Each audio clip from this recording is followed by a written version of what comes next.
Hey, it's me, MLB. Here is chapter 119 of Gains, and this one is titled Set Start. No trouble at all, Yin. I'll let you take it from here. I prefer to lay low. Plus, I want to go home, eat chicken, and play with my boy. Good luck, he said, adding a salute before taking to the skies. Wow, you actually worked with hawks, Kiri said in awe as he stepped up beside you. I didn't like how close he was staying next to you, Bakugo grumped, shoving his hands into his pockets. Thanks, E.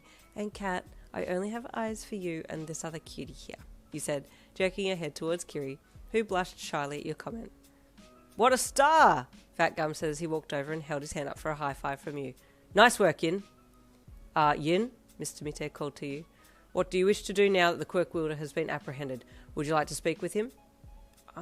I would, but we need to find these kids first. It's been a few days now and they haven't been found. We need to search for them and find them before sundown, you said, looking up to the sky and looking around to see where the sun was out. We have about 2 hours left of daylight, Mr. Mite said.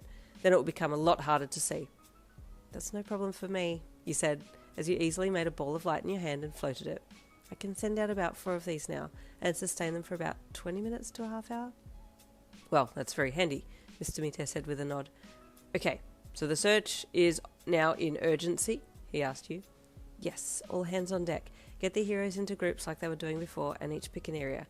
It shouldn't be too hard to find them now, I hope, you said, gingerly, not wanting to jinx yourself. Done.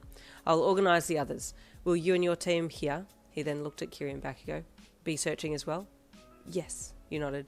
Due to my light quirk, I was thinking of searching the caves, you said. I did see there were maybe 2 or 3 on the map. Very well, that makes sense, Mr. Mite said. Go ahead and choose which caves and then we'll get started. You and your boys, with Fat Gum watching on, walked over to the table that had been set up with a map laid out on it and looked it over, talking amongst yourselves as to which caves to pick. You picked 2 that were closest, then notified those in charge, got earpieces and trackers in, and then you 3 set off with your own map, heading for the cave number 1. Do you think we'll find them? Kiri asked as he followed behind you, lifting branches and leaves out of the way so that they wouldn't catch on your hoodie. I hope we're the ones to find them. That would be really good for the image of UA. What a way to represent the school, you said with a chuckle as you pushed a branch out of the way and held it up for Kiri to go under. He went to hold it, but Bakugo was right behind him and grabbed it and held it for him. Just walk, dumbhair, Bakugo said. I'll get the branches, he added, waiting for Kiri to go ahead, and then walking under it himself before letting it go. It didn't take long to get to the first cave, and you stopped for a second to let the other 2 come up beside you. Okay, here it is, you said, packing a map away in your pocket. I have the light, so I'll go first. Cat, you can't use your quirk, so you're just going to have to rely on your strength if we need you. He grunted in reply, and you turned to Kiri. E, you be the second muscle man, you added. Got it, he replied, doing a bicep curl and showing off his guns. You grinned. Very nice, you said. Then you turned back to the cave. Okay, crew, let's go.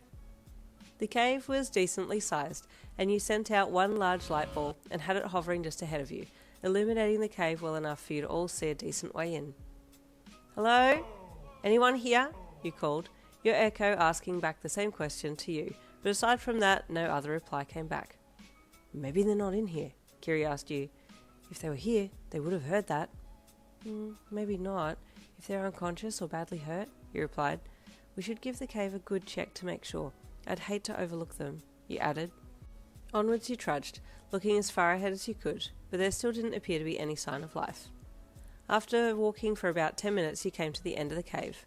You walked up and placed your hand on the cool rock wall at the back of the cave. Yeah, nope, this one's empty. We can say with confidence that we were able to check the entirety of this cave and no one was here, you said. Yeah, Bakugo grunted. Your quirk's going to time out soon though. We need to head back. I'll be okay.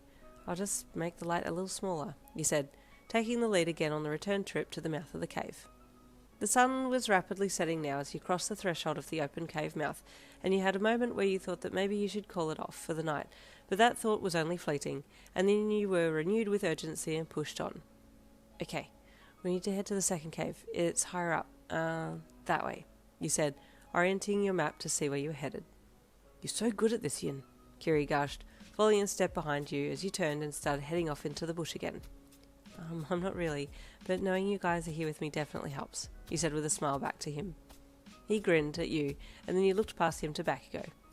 You're being pretty quiet, you said back to him. Are you okay? Yeah, Just saving energy. I won't have to carry your dumbass back to base because you overdo your quirk, he said to you. I'm okay, you said with a grin. I'll be fine. You don't need to worry about me. I'm not worrying, I'm preparing, he replied. Well, thank you for your concern, you said with another smile. That's so manly, Kiri gushed. You're so amazing, bro. No, Bakugo replied with a smirk. I'm the best. You smiled to yourself and kept pushing on. It was never a dull moment with these two. Another 20 minutes of walking and you pushed a branch back and stepped under it, looking up to a waterfall that was spilling from a cave ahead. The waterfall was falling from about the height of the average one-story house. Now, you said as you looked around, gotta get up there.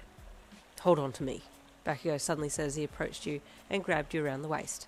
You quickly did so, and he placed one hand back behind himself and detonated his quirk, sending you both up to the ledge that jutted out just beside the waterfall. Oh, that was good thinking, you said to him as you landed there and let him go. But what about E? Your other man was standing down at the bottom, looking up, and Bakugo turned and jumped off the ledge, using his quirk once more to counteract the fall as he dropped right beside you, the redhead. The pair just looked at each other for a second before Bakugo spoke. Hold on to me, dumbhair, he said, averting his eyes and looking off to his left as Kiri gingerly stepped towards him and slowly wrapped his arms around the blonde's waist. And I'll leave the chapter right there so the image of them hugging it out next to a waterfall is in your mind all night and all day until the next chapter, which is chapter 120, coming tomorrow. I'll see you then.